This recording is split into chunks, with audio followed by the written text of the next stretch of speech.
पाणी परिषद शाहू महाराजांच्या जयंतीच्या निमित्ताने घेण्याचा उद्देश हा होता की शाहू महाराजांनी बहुजन समाजातल्या गोरगरीब घटकांना न्याय देण्यासाठी काम केलं. आज कोल्हापूर जिल्ह्यामधल्या असंख्य नागरिकांना शाहू महाराजांची आठवण रोज होत असेल.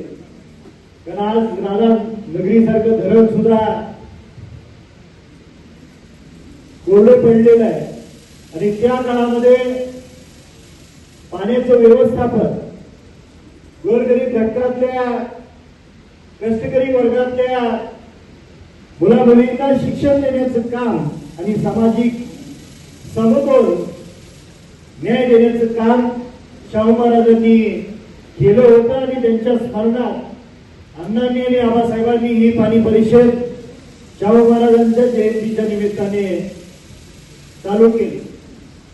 अण्णा आज जरी अण्णा आणि आबासाहेब जरी नसतील आणि ही 34वी पाणी परिषद होत असताना त्याच्या अगोदर एक नागरिकता पाणी परिषद झाली होती. क्रांतिसिंह नाना पाटलांच्या अध्यक्षतेखाली स्वर्गीय आबासाहेबांनी नागरिकता ही पाणी परिषद भरवली होती आणि त्यावेळेस कृष्णा खोऱ्यातलं पाणी हे 5-6 वेळा उपसा सिंचन करून जत आणि सांगोल्यासारख्या मंगळवेढ्यासारख्या तालुक्यातल्या शेतकऱ्यांच्या शेतामध्ये मिळालं पाहिजे अशी घोषणा केली होती. आणि त्यावेळेचे तत्कालीन मुख्यमंत्री असतील आणि मंत्रिमंडळातल्या सर्व लोकांनी चेष्टा केली होती. आणि त्यानंतर नागनाथ अण्णांच्या सोबतीनं आबासाहेबांनी 1993 पासून या पाणी परिषदा चालू केल्या.